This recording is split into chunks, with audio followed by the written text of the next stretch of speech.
Hi, and welcome to CryptoBiography. I'm your host, Brandon Starr. This is episode 284 of CryptoBiography, and it is part 16 of The Smallest Magician, and here we go. Then it became clear that they were already in mortal danger. A number more kobolds were jumping up from behind, having been creeping up on them. "Master!" was all she shouted in warning.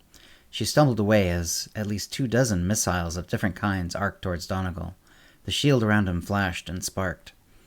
Emby saw that the kobolds were now reaching down, many of them picking up rocks to renew the assault. "Save yourself, Emby!" Donegal cried. The shield seemed to buckle under multiple rocks and additional spears and arrows. Emby knew she didn't have enough magic to help her master. She backed away as further stones and spears cracked the shield. Several things struck Donegal, and he groaned in pain. She knew that running would give her away, as her noise and the movement of plants would show her location. She still moved as quickly as possible, still mostly looking over her shoulder, as though seeing his fall would help either of them. The kobolds were advancing, now holding their weapons aloft. Donegal was on the ground, but Emby saw was not trying to surrender. He was clearly trying to cast a spell. A light flared, and several kobolds screamed in pain. But then the spears were being driven down into his flesh. Her master screamed, and then went silent. Emby turned, and now nearly ran. She tried to remember everything she could about keeping her camouflage active while on the move. It seemed that the kobolds knew that Emby would be trying to get back to the city and the direction, for a number of them were already heading in her direction. She took a moment to be absolutely sure her spell was still active, and slowed. She might be invisible, but she knew if she moved too fast, they would be able to follow her by her sound, the movement of plants, and so on. She forced herself to move at a brisk walk. The kobolds were bounding through the trees, as the forest had become thicker here, and she was in danger of being caught up to. She stepped behind 2 close saplings and stopped. She looked around and watched as the closest kobold bounded around the 2 saplings and continued on. This wouldn't do, she thought. She couldn't continue straight toward the city. Their horse and wagon, she thought. It was still posted, not far from where Donegal had fallen. No, she thought, they would find the horse and wagon if they hadn't already, despite the small mound they had left behind. "Sorry," she thought to the horse. She decided to go roughly perpendicular to her eventual goal. By moving out of the line towards the city, she thought, she would almost certainly get out of the main line of kobolds searching for her. If they thought of this too, well, at least there were 2 directions they would have to search, plus the main line. She looked around to make sure no other kobolds were coming, and started to make her new way, not exactly perpendicular to the city gates, but close.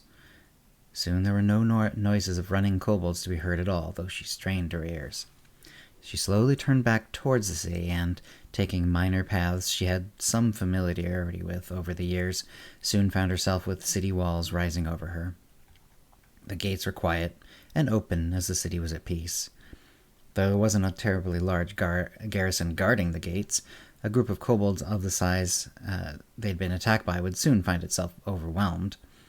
So apparently they weren't going to try to enter the city. But she had no doubt that they were watching the gates. That shouldn't matter, as long as her camouflage spell held. She made sure to strengthen it, then walked toward the gate. She looked around very carefully, not wanting to get a spear thrown into her back. She was also curious to see how many kobolds were watching.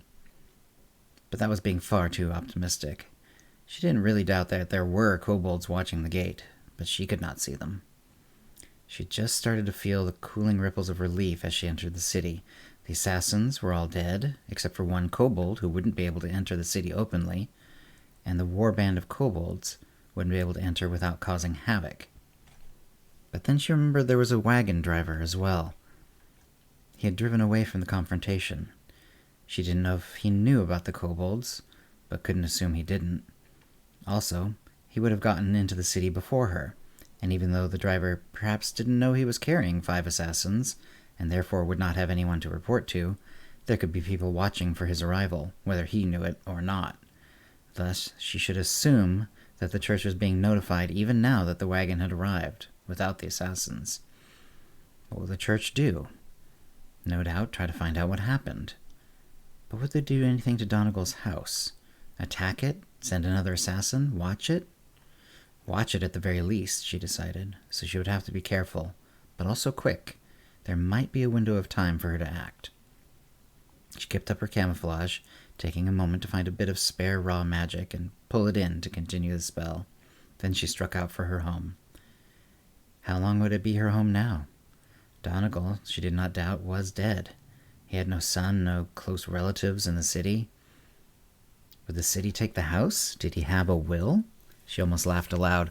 Part of her had started to wonder if he would have left the house to her. She had only been his apprentice a few days. Even if he had, would the city allow a kobold to own his house? Of course not. But she didn't know what to do instead. She had to get Donegal's book, and her copy, from the house at the very least. She was only a block away from the house, and could see it. She was coming from the back side. This included the window for Canna's room. The longer she took, the more likely that all entrances to the house would be watched. It was the middle of the night. She hoped she could awaken Canna without alerting anyone else. The window was a little high, and she could barely tap on it, but she did, then waited, then tapped again. She was about to tap a third time when Canna's face, looking full of trepidation, appeared just within view.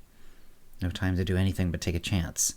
She stepped back one step so Canna would have her in line of sight, and also so there was a bit of moonlight there. Then she dropped her camouflage. Canna jumped, and just for a moment stared at her. The window wasn't the kind that opens, and Emby didn't want her yelling instructions at her, so she held a talon to her lips and nodded towards the back door, which wasn't far from Canna's room. Canna nodded, and her head disappeared from view. Emby put her camouflage back on, then quickly took a couple of steps to the side, just in case someone had seen her in the few moments she was visible and attacked her. But no one was there, so she went to the door.